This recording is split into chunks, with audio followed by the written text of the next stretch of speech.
2002 की बात, 2001 की, 2000 की बात, 1998 की बात नहीं पता हो।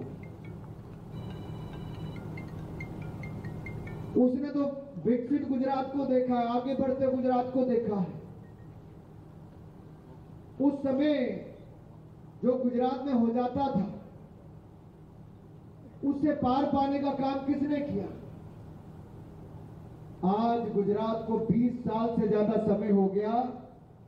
आज हम कह सकते हैं गुजरात में महिलाएं भी सुरक्षित है, पुरुष भी सुरक्षित है, व्यापारी भी सुरक्षित है। दंगा मुक्त गुजरात हुआ है तो मेरे भाई और बहनों के कारण और भारतीय जनता पार्टी की सरकार के कारण हुआ है, नरेंद्र मोदी जी के कारण हुआ है। इसका लाभ क्या मिला? इसका लाभ क्या केवल एक जाति, एक धर्म, एक संप्रदाय के लोगों को मिला? नहीं। आज आप देखिए, अगर कोई भी योजना हम लाए हो, घर घर बिजली पहुंचाने की बात हो, रसोई गैस सिलेंडर देने की बात हो, पानी की सुविधा, पक्के मकान बनाने की बात हो, नई सड़कें, और यहां तक कि हमारे गणपत भाई ने तो 1100 करोड़ रुपए के रास्ते ही आपके विधानसभा क्षेत्र में बना दिए। 750 करोड़ रुपए से ज्यादा की सिंचाई योजना लगवा दी, ना जाने कितने नए नए हजारों करोड़ के प्रोजेक्ट करवा दिए। क्या कभी किसी से किसी की जाति, धर्म, संप्रदाय के बारे में पूछा? क्या मेरी किसी बहन को कभी रसोई गैस का सिलेंडर मिलने आया हो? क्या हमारी सरकार में कभी ये पूछा कि आप किस जाति, किस धर्म, किस संप्रदाय के हो? क्या किसी ने पूछा आप किस खानदान से आते हो? नहीं। मोदी सरकार ने पूरे देश भर में एक ही मूल मंत्र के साथ काम किया है, सबका साथ, सबका विकास, सबका विश्वास, और सबके प्रयासों से देश को आगे बढ़ाने का काम किया है। देश में नरेंद्र भाई तो प्रदेश में भूपेंद्र भाई ने प्रदेश को आगे बढ़ाने का काम किया। ये नरेंद्र भाई, भूपेंद्र भाई की जोड़ी ने, ये डबल इंजन की सरकार ने गुजरात में डबल नहीं, चहुमुखी विकास करने का काम किया है मेरे भाई और बहनों। और आज अगर हम पूरे देश भर के मॉडल के बारे में बात करते हैं तो मैं कई बार गुजरात की ओर देखता हूं। कभी गुजरात एक ऐसा राज्य था, नितिन जी, कि वाइब्रेंट गुजरात की शुरुआत नरेंद्र मोदी जी ने की। दुनिया भर के बड़े बड़े इंडस्ट्रियलिस्ट को, बड़े बड़े उद्योगपतियों को अपने गुजरात में निवेश करने के लिए बुलाया। तब किसी राज्य का मुख्यमंत्री सोच भी नहीं पाता था, लेकिन नरेंद्र मोदी जी की सोच देखिए, आज मोदी जी की सोच को हर राज्य कर रहा है, अपने अपने यहां पर इस तरह का कार्यक्रम कर रहा है। और मित्रों, जब देश और दुनिया कोरोना के संकट में फंसी हुई थी, हम चाहे पहाड़ी राज्य में थे, आप आदिवासी क्षेत्र में थे, तब लगता था पता नहीं जिएंगे नहीं जिएंगे, जान बचेगी नहीं बचेगी, कभी कोई दवाई बनेगी नहीं बनेगी, अगर दुनिया में कहीं बनेगी हमारे देश में पहुंचेगी नहीं पहुंचेगी। क्योंकि हमें तो आदत पड़ गई थी कि दुनिया में कुछ बनता था तो 40 साल भारत में इंपोर्ट करके आता था, आयात करके आता था। पोलियो की वैक्सीन की बात करें या पोलियो ड्रॉप्स की बात भी करें, ट्यूबरक्लोसिस की दवाइयों की बात करें, टीबी की बीमारी की बात, एक के बाद दूसरी वैक्सीन विदेशों से 40-40 साल तक आयात की जाती थी, यहां बनती नहीं थी।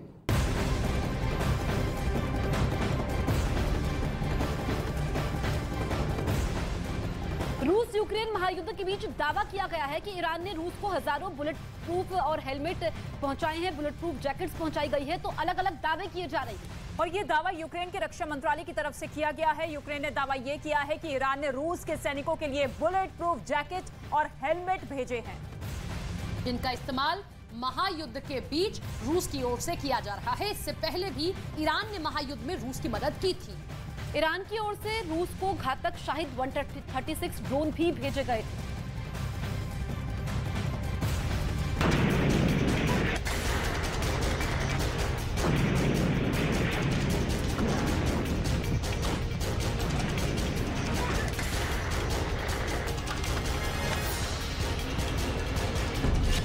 रूस को ईरान से मिला कवच, रूसी सैनिकों की ढाल बना ईरान। ईरान की मदद से बौखलाया यूक्रेन। रूस यूक्रेन महायुद्ध के बीच ईरान की ओर से रूस को एक बार फिर मदद पहुंची है। मदद भी कोई छोटी मोटी नहीं है, बल्कि रूस के सैनिकों की जान बचाने के लिए रक्षा कवच है।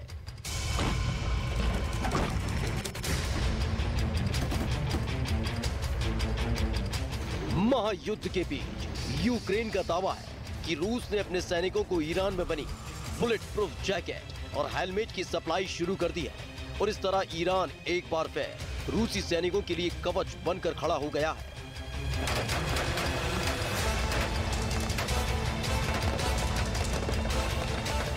क्योंकि खबरें हैं कि यूक्रेन में जंग लड़ रहे पुतिन के फौजियों को ईरान में बनी बुलेट प्रूफ जैकेट और हेलमेट की सप्लाई शुरू हो गई है। ये दावा यूक्रेन के रक्षा मंत्रालय की तरफ से किया गया, जिसमें ये साफ शब्दों में कहा गया कि रूस अपने फौजियों को सुरक्षित रखने के लिए ईरान की मदद ले रहा है और उसने ईरान से मिली ऐसी जैकेट और हेलमेट को अपने सैनिकों को सौंपना शुरू भी कर दिया।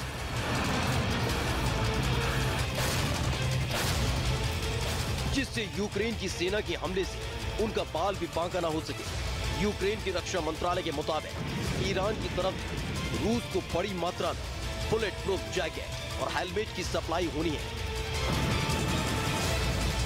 रूस के सैनिक ईरान का कवच 1,500 बुलेट प्रूफ जैकेट रूस पहुंची।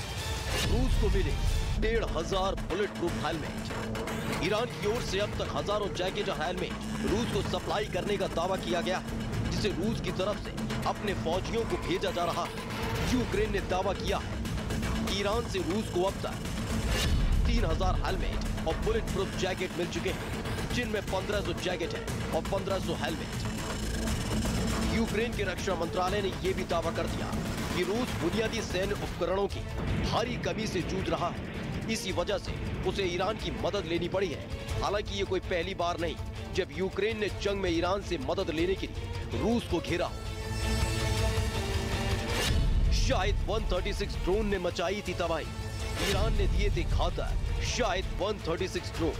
ईरान की मदद से कहर बरपाएगा रूस के सैनिकों को बुलेट प्रूफ जैकेट और हेलमेट मुहैया करवाकर ईरान ने रूस की मदद पहली बार की हो, ऐसा भी नहीं है। ईरान इससे पहले रूस को घातक शाहिद डार्क नेट का उपयोग कर रहे हैं। साथ ही क्रिप्टो करेंसी जैसे वर्चुअल एसेट्स का भी उपयोग बढ़ रहा है। हमें डार्क नेट पर चलने वाली इन गतिविधियों के पैटर्न को एनालिसिस कर समझना होगा और उसके उपाय भी ढूंढने होंगे। दुर्भाग्य से कुछ देश ऐसे भी हैं जो टेररिज्म से लड़ने के हमारे सामूहिक संकल्प को कमजोर करना या नष्ट करना चाहते हैं। हमने कई बार देखा है कि कुछ देश आतंकवादियों का बचाव करते हैं और उन्हें पनाह भी देते हैं। किसी आतंकवादी को संरक्षण देना आतंकवाद को बढ़ावा देने के बराबर है। ये हमारी सामूहिक जिम्मेदारी है कि ऐसे तत्व और ऐसे देश अपने इरादों में कभी सफल न हो सके। अगस्त 21 के बाद दक्षिण एशिया क्षेत्र में स्थिति में बहुत परिवर्तन आया है। सत्ता परिवर्तन तथा अल कायदा और आईसिस का बढ़ता प्रभाव रीजनल सिक्योरिटी के लिए एक महत्वपूर्ण चुनौती के रूप में उभर कर सामने आया है। इन नए समीकरणों ने टेरर फाइनेंसिंग की समस्या को और अधिक गंभीर बनाया है। 3 दशक पूर्व ऐसे ही एक रेजिम चेंज के गंभीर परिणाम पूरी दुनिया को सहन करने पड़े हैं। 9/11 जैसे भयंकर हमले को हम सभी ने देखा है। इस बैकग्राउंड में पिछले साल दक्षिण एशियाई क्षेत्र में हुए परिवर्तन हम सभी के लिए चिंता का विषय है। अल कायदा के साथ साथ दक्षिण एशिया में लश्कर-ए-तोयबा और जैश-ए मोहम्मद जैसे गुट बेखौफ होकर आज भी आतंक फैलाने का प्रयास में है। हमें कभी भी आतंकवादियों के पनाहगाहों या उनके संसाधनों की अनदेखी नहीं करनी चाहिए। ऐसे तत्वों को स्पॉन्सर करने वाले तथा इनको सपोर्ट करने वाले डबल स्पीक को भी हमने उजागर करना पड़ेगा। इसलिए यह महत्वपूर्ण है कि यह सम्मेलन सहभागी देश और संगठन इस क्षेत्र की टेररिस्ट चुनौतियों के बारे में सिलेक्टिव या आत्मसंतुष्ट दृष्टिकोण न रखे। टेररिज्म के वित्त पोषण की समस्या व्यापक हो चुकी है। पिछले कुछ वर्ष में भारत ने टेररिज्म के वित्त पोषण पर नकेल कसने में सफलता हासिल की है। टेररिज्म के वित्त पोषण के खिलाफ भारत की रणनीति इन 6 स्तंभों पर आधारित है। पहला, लेजिस्लेटिव और टेक्नोलॉजिकल फ्रेमवर्क को मजबूत करना। दूसरा, व्यापक मॉनिटरिंग फ्रेमवर्क का निर्माण करना।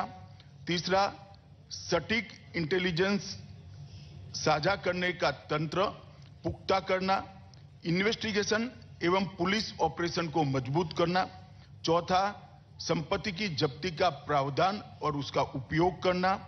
पांचवा, कानूनी संस्थाओं और इन तकनीकों के दुरुपयोग को रोकना। और छठा, अंतर्राष्ट्रीय सहयोग एवं समन्वय स्थापित करके इसके खिलाफ अंतर्राष्ट्रीय स्तर पर लड़ाई को मजबूती देना। भारत ने इस दिशा में अनलॉफुल एक्टिविटी प्रिवेंशन एक्ट में संशोधन करने, नेशनल इन्वेस्टिगेशन एजेंसी NIA को मजबूत बनाने और फाइनेंशियल इंटेलिजेंस को नई दिशा देने के साथ टेररिज्म और उसके वित्त पोषण के खिलाफ की लड़ाई को सुदृढ़ किया है। यह हमारे निरंतर प्रयासों का ही परिणाम है कि भारत में टेररिस्ट घटनाओं में अत्यधिक कमी हुई है। इसके परिणाम स्वरूप टेररिज्म के कारण होने वाले आर्थिक नुकसान में भी काफी कमी हुई है। भारत का मानना है कि टेररिज्म से निपटने का सबसे प्रभावी तरीका इंटरनेशनल कोऑपरेशन और राष्ट्रों के बीच रियल टाइम तथा ट्रांसपेरेंट सहयोग ही है। प्रत्यार्पण, अभियोजन, इंटेलिजेंस शेयरिंग, कैपेसिटी बिल्डिंग तथा CFT जैसे क्षेत्रों में देशों के बीच में सहयोग टेररिज्म के मुकाबला करने के लिए बहुत महत्वपूर्ण है। यह देखते हुए कि टेररिस्ट और टेररिस्ट समूह आसानी से सीमाओं के पार संसाधनों का समन्वय और संयोजन करते हैं, हमारा आपसी सहयोग और महत्वपूर्ण हो जाता है। वैश्विक स्तर पर नारकोटिक्स के अवैध व्यापार के उभरते ट्रेंड्स और नार्को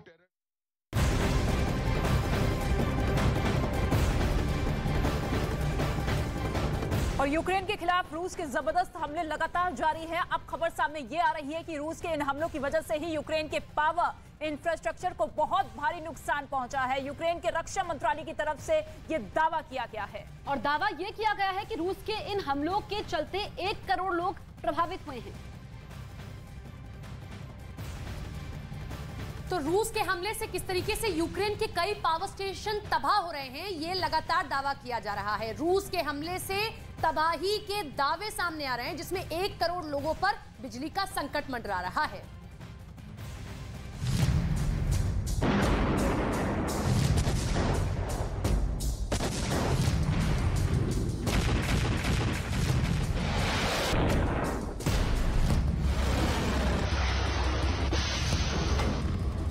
यूक्रेन पर तेज हुए रूस के हमले, ताबड़तोड़ अटैक से तबाह कई पावर स्टेशन।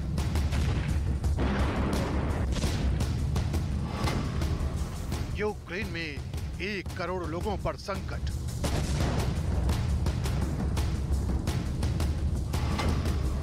पुतिन का ऑपरेशन ब्लैकआउट।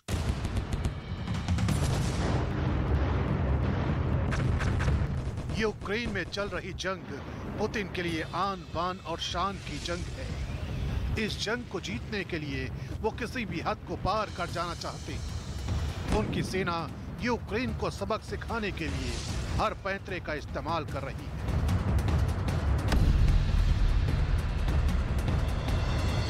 लेकिन सबसे कामयाब पैंतरा इन तस्वीरों को माना जा रहा है।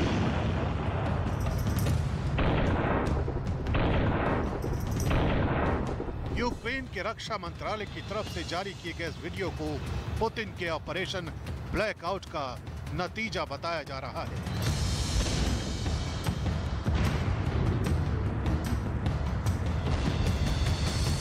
यूक्रेन के कई शहरों का हाल इस वक्त ऐसा ही है।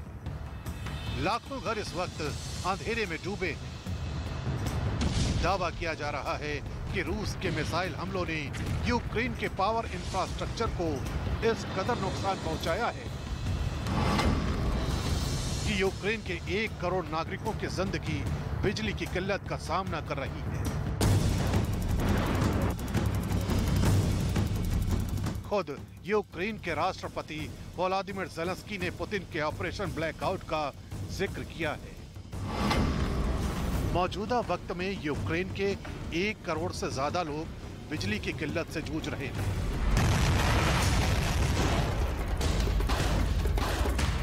रूस ने चुन चुन कर यूक्रेन के ऐसे ठिकानों को टारगेट किया है जहां से पूरे यूक्रेन में बिजली की सप्लाई होती है, लेकिन इन हमलों का सबसे ज्यादा असर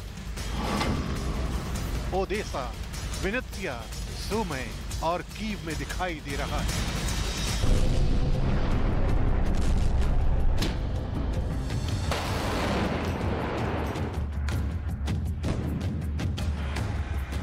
दावा तो यह भी किया जा रहा है कि रूस के सैनिक यूक्रेन के जिन जिन इलाकों में मौजूद हैं, वहां से पावर सप्लाई को कट किया जा रहा है ताकि यूक्रेन के मनोबल को तोड़ा जा सके, क्योंकि रूस अब न सिर्फ पावर स्टेशन को टारगेट कर रहा है बल्कि यूक्रेन के गैस प्लांट भी रूस की सेना के निशाने पर हैं।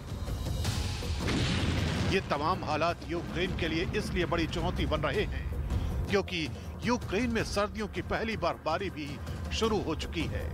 मार्च के महीने तक यहाँ हाड़ कपाने वाली ठंड पड़ेगी और इस सर्दी से निपटने के लिए यूक्रेन को बिजली के साथ गैस भी चाहिए। लेकिन पुतिन की सेना ने जब से ऑपरेशन ब्लैकआउट की शुरुआत की है, तब से बड़े पैमाने पर पावर प्लांट तबाह हो चुके हैं। इस वजह से यूक्रेन को एक साथ कई चुनौतियों का सामना करना पड़ रहा है।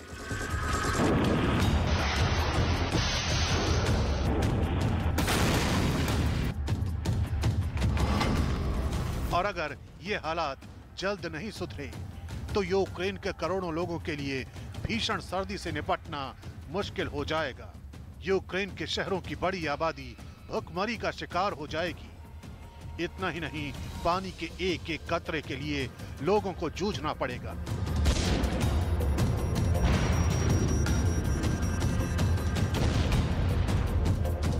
ये सब कुछ रूस इसलिए कर रहा है क्योंकि यूक्रेन की सेना के पलटवार ने पुतिन के आत्मविश्वास को बुरी तरह हिला दिया है और इसीलिए पुतिन की सेना ने यूक्रेन के ऐसे ठिकानों पर हमले तेज कर दिए हैं जिन्हें किसी भी देश की लाइफलाइन माना जाता है।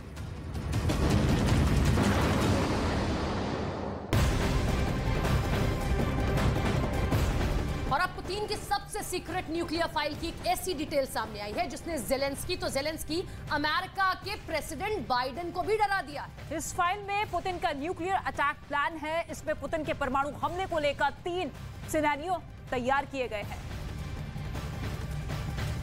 तो इस वक्त की बड़ी खबर आपको बता दें, पुतिन की सीक्रेट जानकारी अब सामने आ चुके हैं। क्या क्या रूस ने परमाणु प्लान बनाए हैं वो अब खुलासा हो चुका है।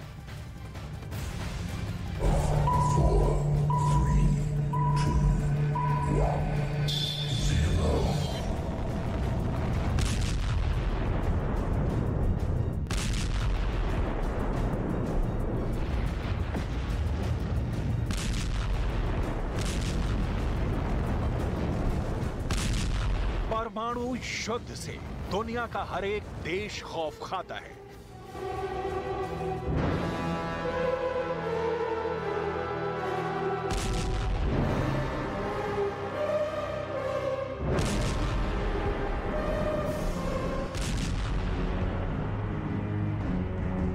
एक ऐसा हथियार जिसकी काट अब तक दुनिया का कोई देश नहीं बना पाया।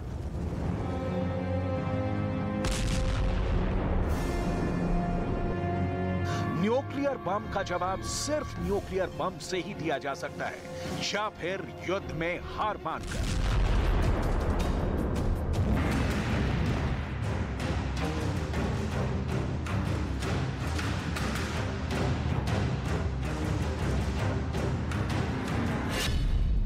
क्योंकि युद्ध के तराजू पर पारंपरिक युद्ध के मुकाबले परमाणु युद्ध का पलड़ा हमेशा भारी रहता है।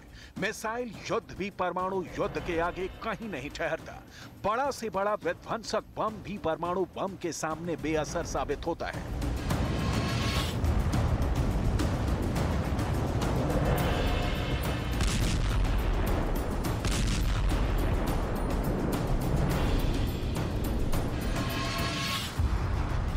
यूक्रेन की लड़ाई में अब आगे क्या होने वाला है?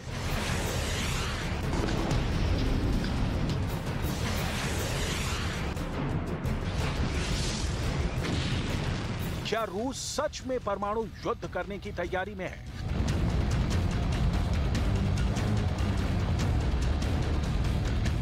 पुतिन अगर न्यूक्लियर वार का फैसला ले लेते हैं, फिर उस परमाणु युद्ध को कैसे अंजाम दिया जाएगा?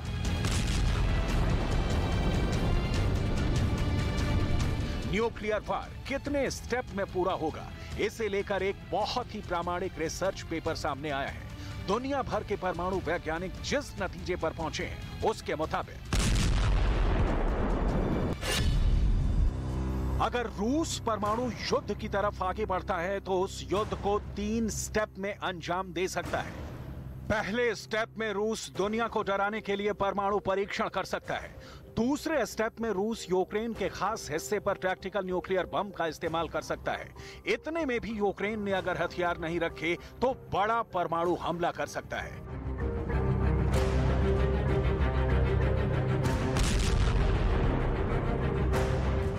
मौका परमाणु युद्ध का आया तो क्या होगा, रूस क्या करेगा, और सबसे पहले और बड़ी बात, आखिर व्लादिमीर पुतिन क्या करेंगे?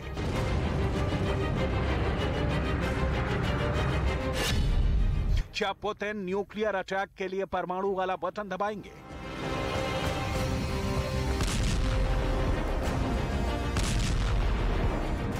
अगर पुतिन ने फैसला कर लिया कि परमाणु हमला करना ही है और कोई रास्ता नहीं है, तो पुतिन ऑर्डर कैसे देंगे? रूस का परमाणु बम कैसे लॉन्च होगा?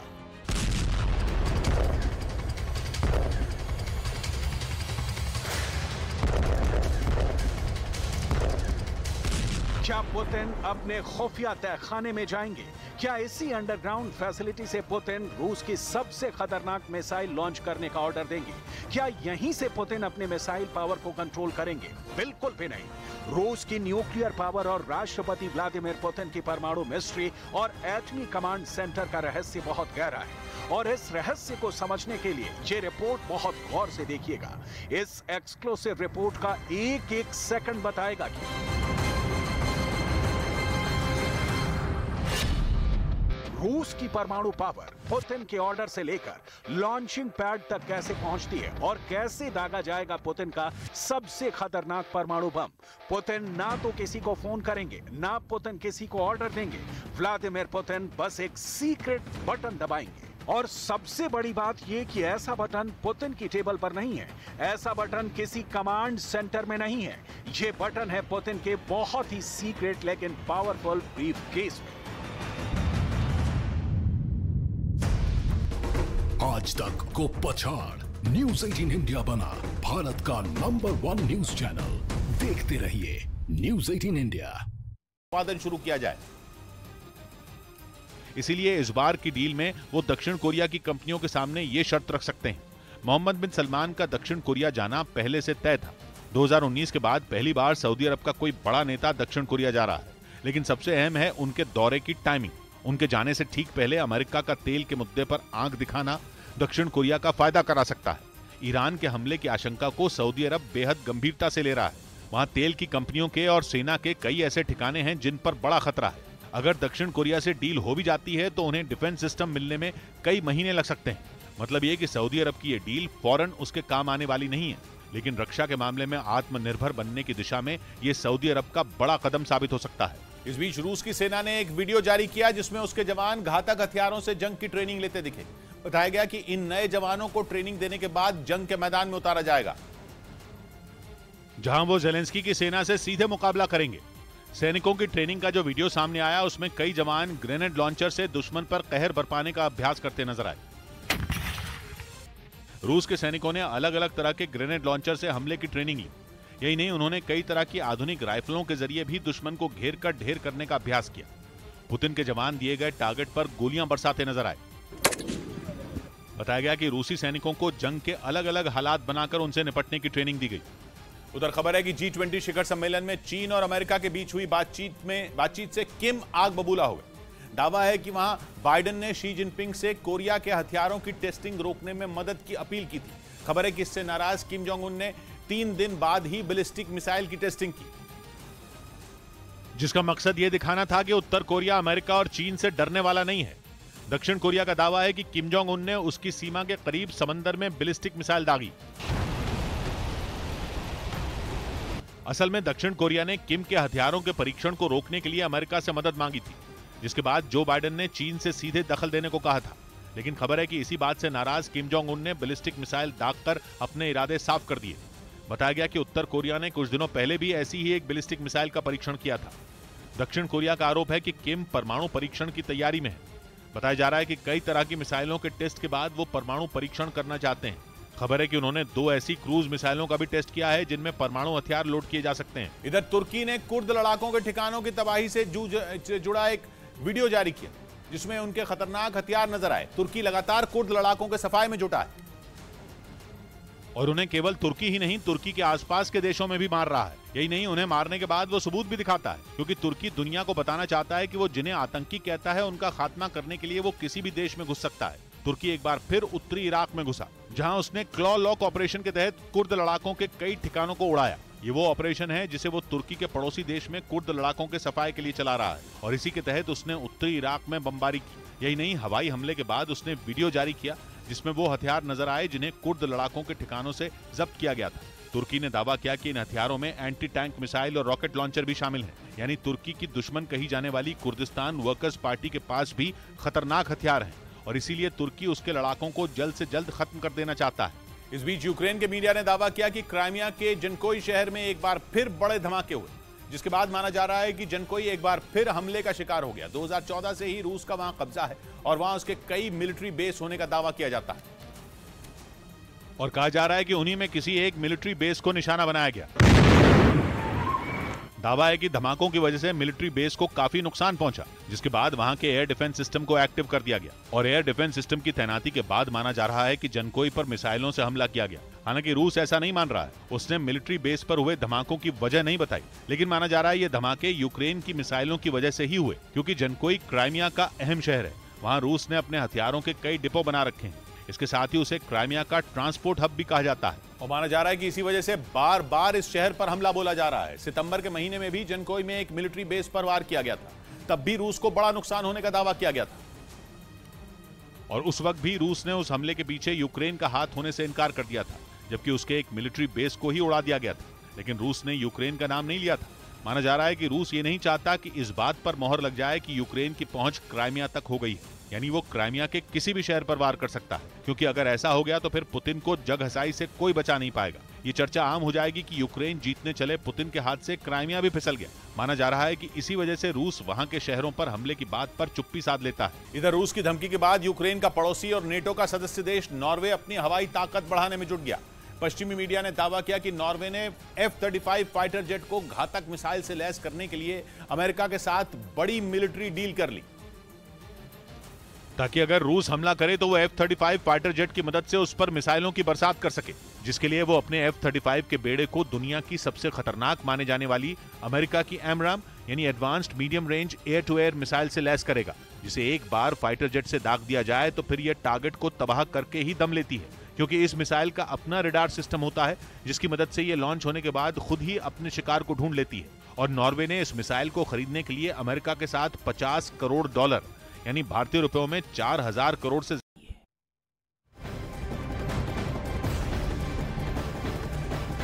और इस वक्त एक बड़ी खबर आपको बता दें, यूरोप की मीडिया में रूस पर गंभीर आरोप लगाए जा रहे हैं। दावा यह है कि पुतिन अपनी सेना में अपराधियों की भर्ती कर रहे हैं।